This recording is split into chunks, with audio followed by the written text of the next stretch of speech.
Welcome back to the Lens and Legacy podcast, where we analyze the political and social impacts of various influential films. And today, we'll be discussing the movie Dazed and Confused and Silence of the Lambs, two movies that contrast each other in themes, but also reflect the 90s in their own distinct way. I'm joined by Jackson Canales, Tommy Lottie, and Nolan Huang. All right. Maybe just to begin, we could talk about this movie, which is very relevant to us right now as we kind of come to our final years of high school, and maybe reflect on something like, what is the film saying about life in general, but especially growing up in that weird time between, the end of high school and the start of getting into the real world. Well, I think the issue, if you want to call it an issue, that this movie is really kind of pushing is the difference between living for the moment and kind of thinking about the future. I feel like when you graduate high school, what we're kind of realizing is you have such a short time before you start this new chapter of your life, one that involves getting older and kind of changing your priorities towards something else. But in that, you also have this time, this unique period of time where you don't have responsibilities and you have the ability to kind of hang out with all your friends and kind of, it's a calm before a storm, like you don't have a lot to do and all these possibilities are kind of running through your mind. And I think that all these characters are kind of trying to come to terms with this and figure out, like, what is their summer going to look like? What is their life going to look like?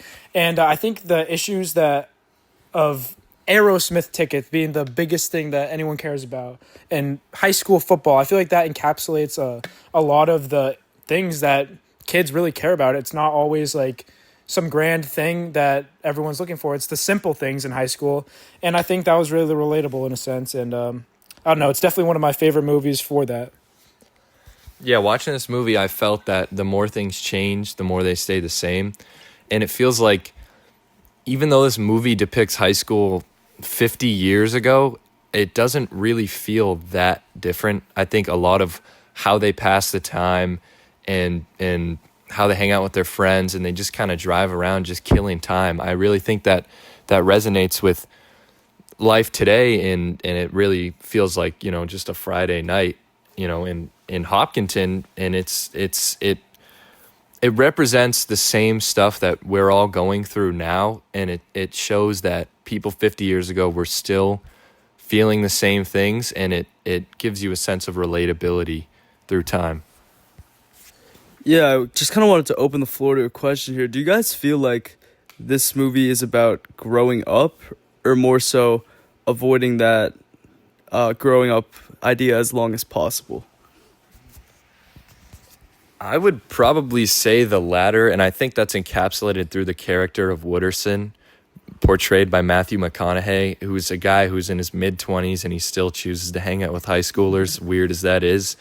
And it's interesting how this movie is, like Jackson said, really about living in the moment, and by doing that, you really are able to avoid growing up for as long as possible. And this movie shows that you're able to do that, and it's possible to live in the moment and just have a good time and enjoy the ride.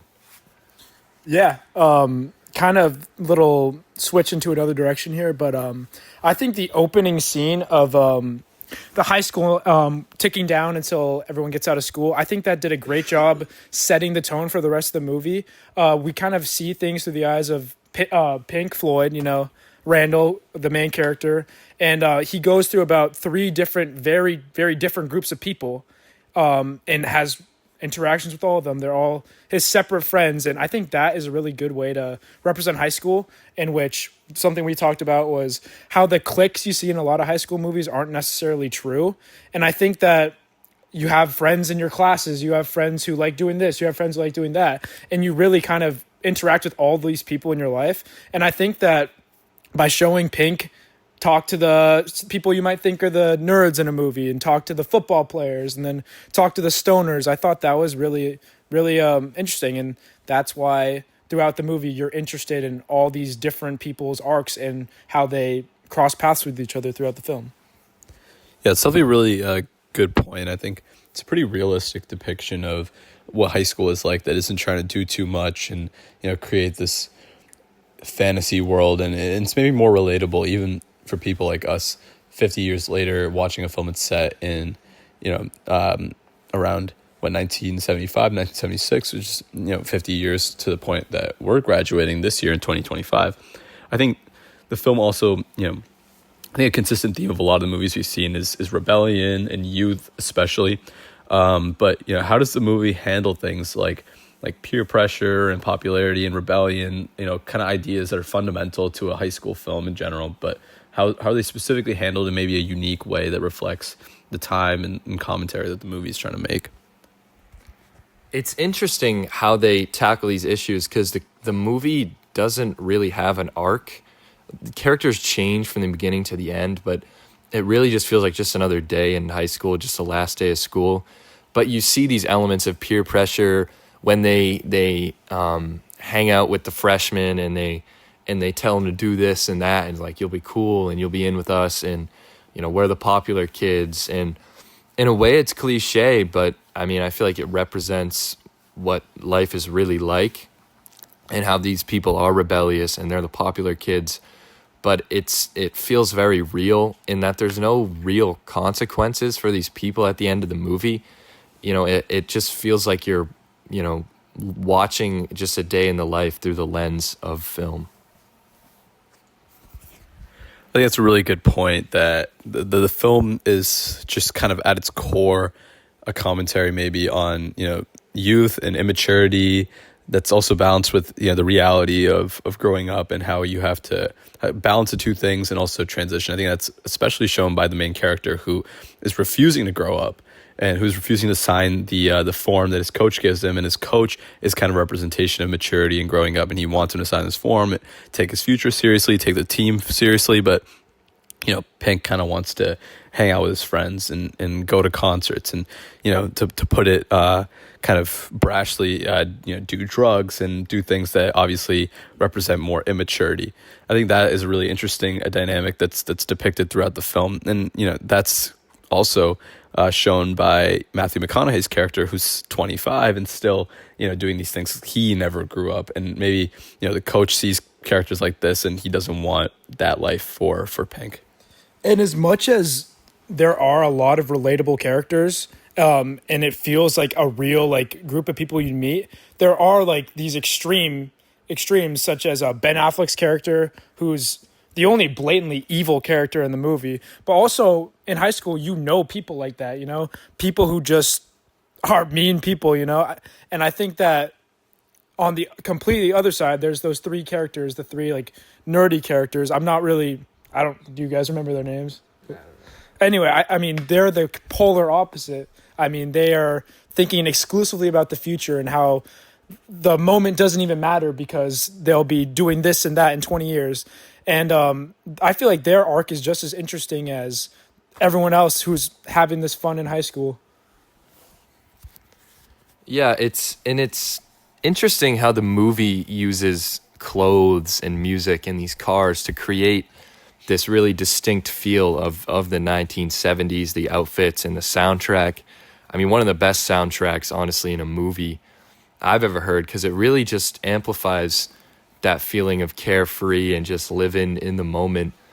And the cars are all cool, and the lighting and all of the setting, and the movie just is able to create such a distinct feeling of both nostalgia and honesty, and having these difficult conversations about the moment and the future.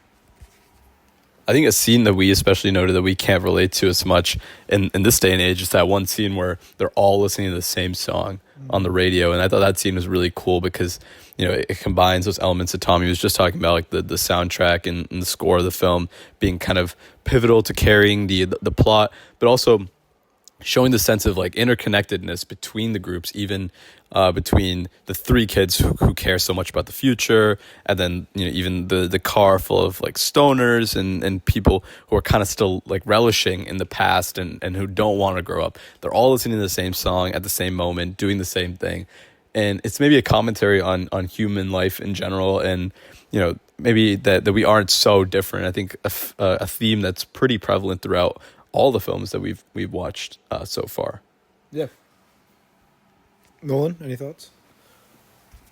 Yeah, something to add to about how the film uses props and music to kind of create like a tone and a vibe is maybe the fashion choices, some like the denim jackets, the bell bottoms, and even like the muscle cars that they drive.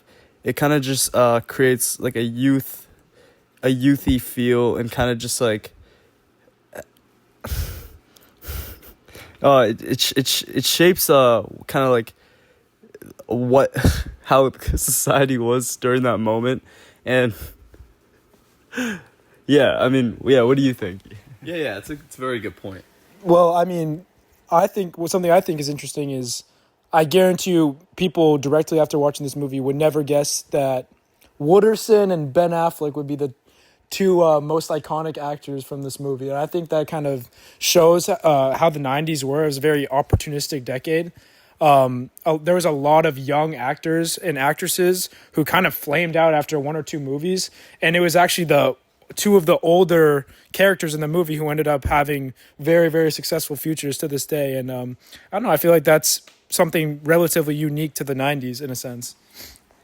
Yeah, the point that you made, I think like this film was the start for a lot of people, especially Matthew McConaughey. Some of his some of his most iconic lines kind of coming from this film here.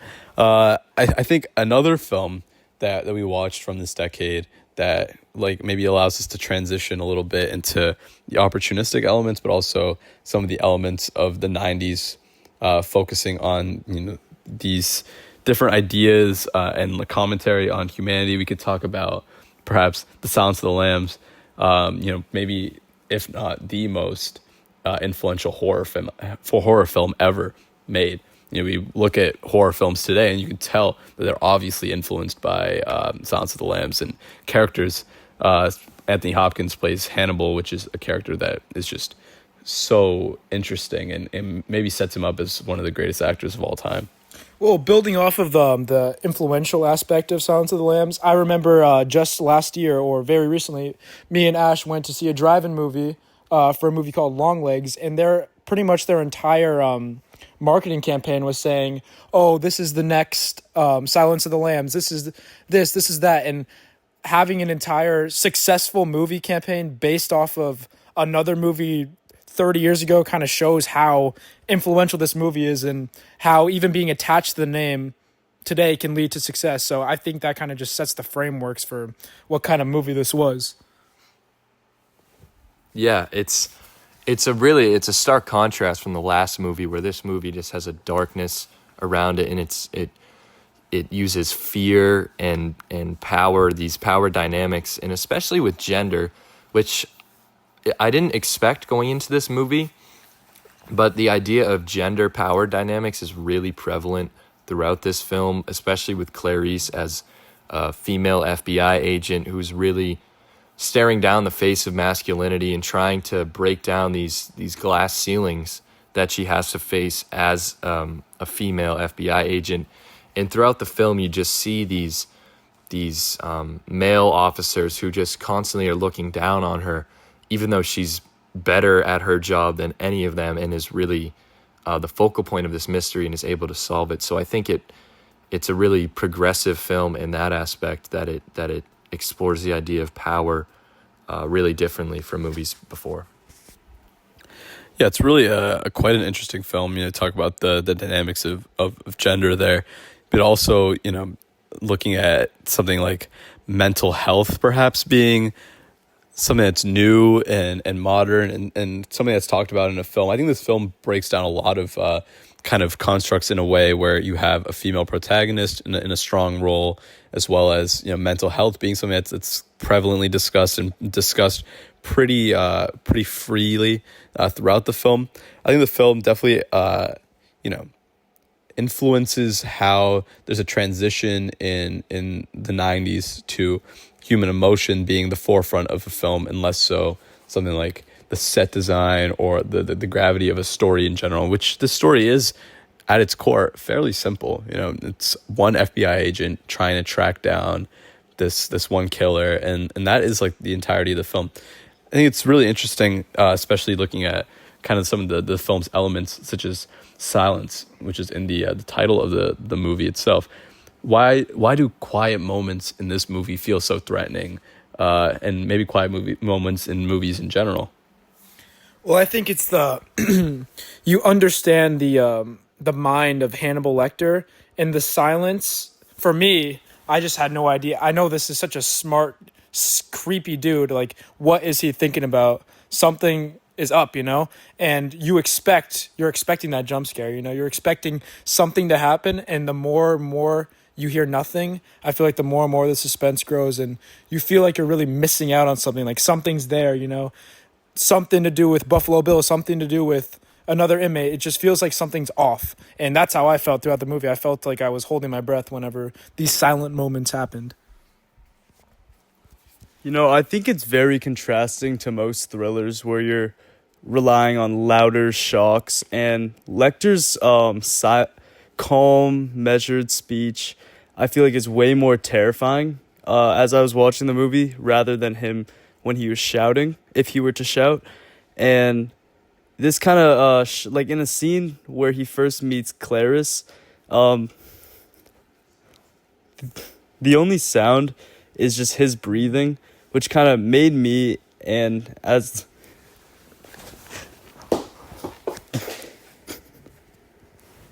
the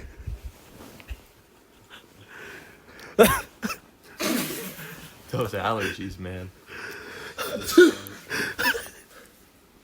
Maybe we can pass the mic down. Sorry, our buddy Nolan's just battling allergies today. He had to It's miss a really his, tough. game on Friday because he was really Yeah, I sick. forgot to take his Zyrtec this morning, I guess. But anywho, I really think Hawkins' performance as Lecter really steals the show, and he really defines the movie and creates such an iconic character that is referenced so commonly through film, and he just has such a powerful performance, and it really just amplifies the thriller aspect of this movie and deepens the mystery, and it's a really phenomenal performance. I think this idea of silence and stillness, as well as darkness being what's truly scary about this film, kind of culminates at the climax of the film when the lights go off in Buffalo Bill's house, and he can see Clarice, but Clarice can't see him, and she's kind of just feeling around the environment. That is maybe a commentary on how people feel, but maybe more specifically how women feel in society, where they're kind of blinded and they have to grapple through the darkness, and they have to find and grasp for straws basically to find a sense of security. I think it's a really interesting point that the film is making, and a really interesting directive decision that a lot of the directors are making. Thoughts on that? It's a very interesting point, and the visuals of the film accentuate the feeling of tension, and especially in the final scene when Clarice is in the house of Buffalo Bill and it's pitch black and she can't see anything, and in the end it's Buffalo Bill's perversions, and it was what really does him in the end, when he had a chance to just kill Clarice and could go on with his killing, but he gives in to his darker side, and I think that shows really an overarching theme of the movie of the darker side really winning out in the end, and it allows these characters like Lecter and Bill to be so fascinating to the audience and those viewing the film. And back to a little talk on gender, something that we noticed while watching the film was obviously Hannibal Lecter is a creepy, terrible person, but in some points of the film, he would treat Clarice better than some of the other males who you would expect to support her or help her out. So I remember when the psychologist was speaking to her first, he referred to her basically as if she was only there for her looks, and she would only get her way if she went on a date with him. Whereas when the inmate did that thing to her, he literally psychologically murdered him. So I thought that was really interesting, that this terrible psychopath is just as these other regular people who are supposed to be professionals treat her in a very similar manner. And I think that goes back to the gender stuff. Yeah, I think that is kind of the fundamental idea of the Silence of the Lambs and Clarice's story of, when she was a kid, she had to run away from the lambs being slaughtered early in the morning. And I guess Hannibal kind of gets to the core of that, being Clarice's feeling of not belonging, or constantly having to prove herself, or constantly having to run from her issues. I think that is a really interesting commentary, and it kind of makes the protagonist a much deeper and much more interesting character to look into.